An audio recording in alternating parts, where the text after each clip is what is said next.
دار ارقم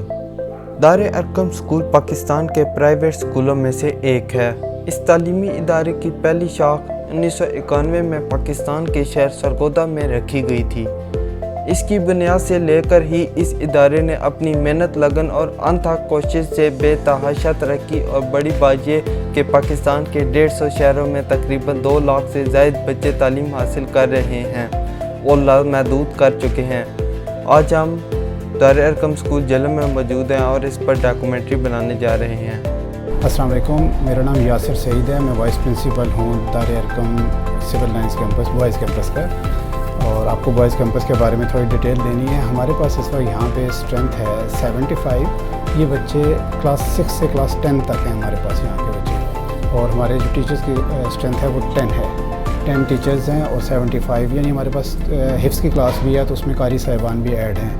اس میں ہم انگلش میڈیم میں ویسے ہمارا کام ہو رہا ہوتا ہے، لیکن کیونکہ ہمارا جو دار ارقم ہے اس کا بیسک جو ہمارا پلان ہے وہ صرف اور صرف یہ تھا کہ لوگوں کو اسلام اور دین کے نزدیک لے کے جایا جائے، تو ہم جو نارمل ہماری کلاسز ہیں ان میں بھی ہم قرآن پاک پڑھا رہے ہوتے ہیں۔ ہمارا ایک پیریڈ ہر کلاس میں ترجمے کے ساتھ قرآن پاک کا ہوتا ہے، اور ہم جو باقی اسکولوں سے ڈفرینس ہے وہ یہی ہے کہ ہماری کوشش ہوتی ہے کہ بچوں کو دین کی طرف زیادہ سے زیادہ ترغیب دی جائے۔ ہم سائنس سبجیکٹس میں بھی ہماری کوشش ہوتی ہے کہ لوگ جو ہیں وہ دین کی طرف مرغوب ہوں۔ جیسے کہ جب ہم 10th میں بچہ ہمارا پاس آؤٹ ہوتا ہے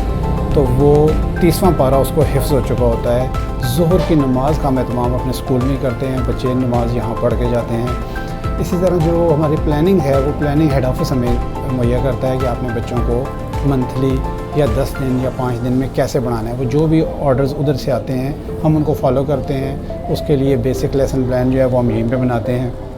ہماری جو پی ٹی ایم ہے پیرنٹس کے ساتھ وہ منتھلی ہوتی ہے۔ اب یہ نہیں کہ پورے منتھ ہم بچوں کے پیرنٹس سے رابطے میں نہیں رہتے، باقی واٹس ایپ گروپس پہ ان پہ اپڈیٹ ہوتا رہتا ہے، ان کو کالز کرتے رہتے ہیں تاکہ بچوں کے جہاں پہ بھی ویک پوائنٹ آ رہا ہے وہ وہیں پہ ہم اس کو گریب کر لیں، اس سے پہلے کہ مہینے بعد وہ کوئی بڑی چیز بن جائے اور ایشو ہو جائے بڑا۔ ٹیچرز کی جو ٹریننگ ہے وہ ہیڈ آفس کی طرف سے ہمیں آتی ہیں، وہ 3 مہینے بعد ایک آدھ ٹریننگ ہوتی ہے، لیکن ہم نارملی جو انٹرنل ہماری ٹریننگز ہیں وہ ہم منتھلی کرتے ہیں، اور منتھ میں ہم دیکھتے رہتے ہیں ہمیں کہاں پہ گیپ ہے، کون سے سبجیکٹ میں ہمیں ٹریننگ چاہیے ہے، کون سے ٹاپکس پہ ہمیں ٹریننگ چاہیے، تو اس حساب سے ہم اس کو پلان کر لیتے ہیں۔ اور اس کے علاوہ ہمارے اسکول میں سپورٹس آج کل کرونا کی وجہ سے بند ہیں، ادروائز ہم ان کو پراپر سپورٹس دیتے ہیں۔ ڈی ایس ایل کے نام سے دار ارقم سپر لیگ کے نام سے ہمارا ایک کرکٹ کی ٹیمز بھی چلتی رہی ہیں، باقی میچز باقی گیمز بھی ہم کرواتے رہتے ہیں، لیکن وہ ایسا جتنے نہیں ہیں۔ بچوں کا نارملی فوکس ہی کرکٹ پہ ہوتا ہے، ہم چاہتے بھی یہی ہیں کہ وہ فزیکل گیمز میں زیادہ انوالو ہوں، اور یہ پراپر ہم ان کو گراؤنڈز میں لے جا کے ان کے ساتھ یہ کام کرتے رہیں۔ Thank you very much. السلام علیکم، میرا نام سید اسامہ علی گیلانی ہے اور میں دار ارقم اسکول سے تعلق ہے میرا، اور میں کوآرڈینیٹر ہوں یہاں پر اس بوائز کیمپس کا۔ اور جہاں تک تعلیم کی بات کی جائے تو یہ ایک بہت ہی ہمارے ملک کا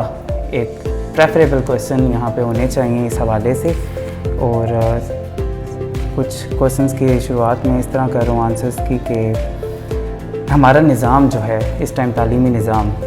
اگر ہم دیکھا جائے ہمارے ملک میں کس طرح کا تعلیمی نظام ہونا چاہیے، تو اس حوالے سے میں یہ کہوں گا کہ تعلیمی نظام ہمارا بہتر اسی مقام پہ ہو سکتا ہے کہ جب یہ سیم پیٹرن کے ساتھ سارے اسکولوں میں رائج کیا جائے، کیونکہ ہمارے ہاں ڈفرینٹ آکسفورڈ لیول پہ پنجاب اور پھر فیڈرل اور یہ سب چیزیں، اس سے کمپٹیشن نہیں بنتا، بچے ڈسکرمنیشن کا شکار ہو جاتے ہیں۔ اور اس کو بہتر کرنے کے لیے ہماری کوشش یہی ہونی چاہیے کہ پاکستان میں جو رائج تعلیمی نظام ہے جو کہ اس ٹائم بٹا ہوا ہے، اسے جو ہے وہ بہترین طریقے سے سیم پیٹرن پہ لایا جائے، اور آئندہ آنے والے وقتوں میں شاید یہ اس چیز کو ممکن بنا سکیں۔ ہمارے اسکول میں جو سب سے بہترین بات جو مجھے خود پرسنلی پسند ہے کہ ہمارے ہاں غیر نصابی سرگرمیاں بھی جو ہیں وہ منعقد کی جاتی ہیں۔ ماشاءاللہ ہمارے ہر ماہ میں ایک فن ڈے کے نام سے ایک دن رکھا جاتا ہے جس میں ٹوٹلی بچے فری ہینڈ ہوتے ہیں کہ وہ اپنے سکلز کو جو ہے وہ شو کروا سکیں، through writing, through sketching, art competition کیے جاتے ہیں، ایسیز لکھوائے جاتے ہیں ٹو کریٹ اینڈ برین اسٹارمنگ کی جاتی ہے اس حوالے سے۔ اور اس کے علاوہ تاکہ بچے جو ہیں وہ منتھ میں جو ہے کم از کم کچھ اس طرح کا ریسٹ آ جائے کہ وہ فری آف جو ہے وہ سبجیکٹس ہو جائیں مضامین کے لے کے. دوسرے ملکوں سے ہمارے پاکستان کے جو اسکولوں اور طالبہ کا جو تعلق ہے، اگر آپ دیکھا جائے، اگر ہم یہ بات کریں کہ کیا فرق ہے ہم دونوں میں، تو یہ زمین آسمان کا ایک کہہ سکتے ہیں آپ فرق ہے. وہ بھی اس لحاظ سے کہ وہ لوگ پریکٹیکلی کام کرتے ہیں ہر چیز میں. اگر باہر کے ملکوں میں بات کی جائے، وہ گریڈز اور جو ریزلٹس کے پیچھے نہیں بھاگتے. ان کے پیرنٹس ان کو اس چیز پہ کبھی بھی جو ہے وہ پروموٹ نہیں کرتے آگے کی طرف کہ ان کو اس چیز پہ دکھائیں، ان کو شو کروائیں کہ آپ نے ریزلٹس لا کے دینے ہیں. ان کے اوپر کسی قسم کا اس طرح کا سٹریس نہیں ہوتا. دراصل میرے حساب سے تعلیم کا مطلب یہ ہے کہ نالج، ٹو گیٹ نالج. اور نالج کیسے آتا ہے؟ جب آپ چیزوں کو پڑھتے ہیں، آپ اس کو سمجھتے ہیں تو آپ کو نالج ملتا ہے، نہ کہ آپ اس کا صرف اس انداز سے جو ہے اندازہ لگائیں کہ ہمارے نمبر اچھے آ جائیں گے تو ہم جو ہیں وہ آگے کامیاب ہیں، آگے یہ ہے. لیکن ایسا نہیں ہے. اور پاکستان میں 72% جو ہمارے تعلیمی جو نظام کو اگر لے کے دیکھا جائے تو اس میں اس ٹائم ریزلٹس بہت میٹر کرتے ہیں، گریڈز بہت میٹر کرتے ہیں، کیونکہ ہم لوگ جابز کے لیے جو ہے وہ اس چیز کو مد نظر رکھتے ہیں کہ ہاں اچھا ہمارا رزلٹ، ہمارے پیرنٹس اس چیز کو کنسیڈر کرتے ہیں کہ اگر رزلٹس اچھے آئیں گے تو اچھی جاب ملے گی. آپ اپنے پرسنل سکلز کو دبا لیتے ہیں. اس کے بعد جو ہے وہ کچھ باتیں ایسی ہیں کہ طلبہ کس طرح سے ہمارے ساتھ جو ہے وہ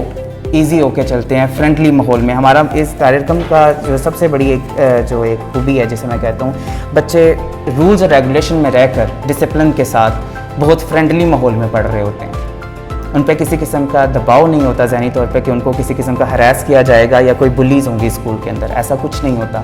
بچے ٹیچرز کے ساتھ بھی بہت کمفرٹیبل فیل کرتے ہیں کلاسز میں. اور اس چیز سے جو سب سے بڑی بہتر چیز جو نظر آتی ہے اس سے نکلتی ہوئی کہ بچے ہمیں سیکھتے ہوئے کیسے دکھائی دیتے ہیں کہ جب ہم ان کو ہمارا منتھ میں اسیسمنٹس ہوتی ہیں، سرپرائز اسیسمنٹس ہم لیتے ہیں، اور وہ ریلیٹڈ ٹو جنرل نالج ہے ٹوٹل، کہ آپ کی کلاس میں بینگ اے کوآرڈینیٹر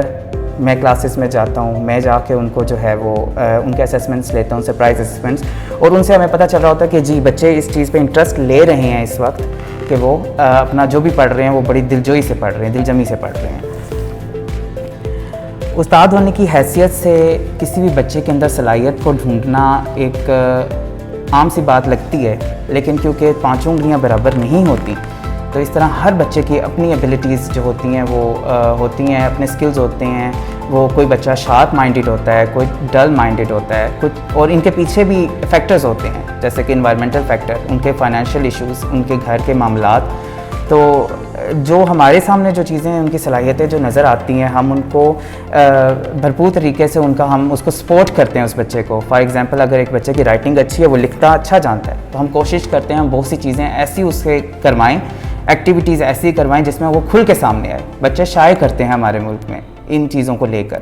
تو وہ اپنے آپ کو ٹیلنٹ اپنا شو نہیں کرا سکتے. تو ٹیچرز کا ایک بہت بڑا جو ایک سپورٹیو جو رول ہوتا ہے وہ یہی ہے کہ وہ بچوں کو جو ہے وہ اس طرح کے بچوں کو جو ہے وہ سامنے لے کے آتے ہیں کہیں نہ کہیں ایسے طریقے سے کہ تاکہ اس بچے کو بھی فیل نہ ہو کہ مجھے بہت زیادہ پرومیننٹ کیا جا رہا ہے، اور اس بچے کا کانفیڈنس لیول بھی بڑھتا رہے اور انکریجمنٹ ہوتی رہے اس کی. بیسکلی کیونکہ میں خود انگلش میڈیم سے پڑھا ہوں اور انگلش کو ہی میں جو ہے وہ تھوڑا بہت پریفر دیتا ہوں اس حوالے سے کہ کیونکہ آج کل زبان ہماری جو آگے سبجیکٹس کے حوالے سے ریلیٹڈ ٹو سبجیکٹس اگر ہم بات کر رہے ہیں تو وہ سب اس ٹائم انگلش میں آ رہے ہیں. It has become an international language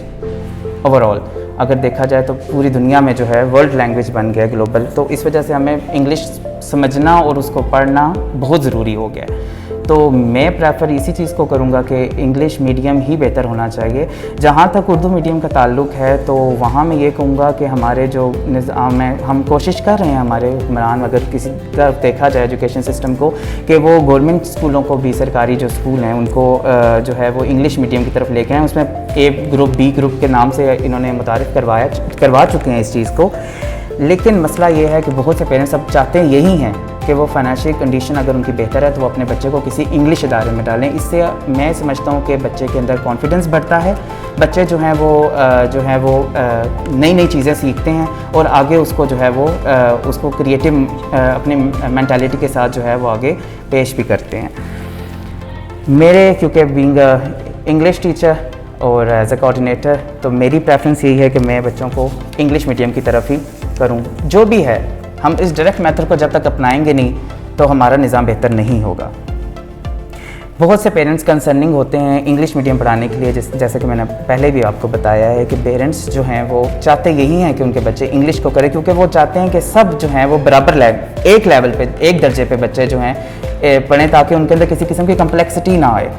تو لیکن جو ہمارے جو نظام ہے, جو ہمارا اکنامیکل جو ہمارا سسٹم ہے اس وقت, تو بہت سے پیرنٹس ایسے ہیں جو یہ پرائیویٹ سکولز کی جو فیس ہے فائنینشیل طور پہ وہ نہیں اس کو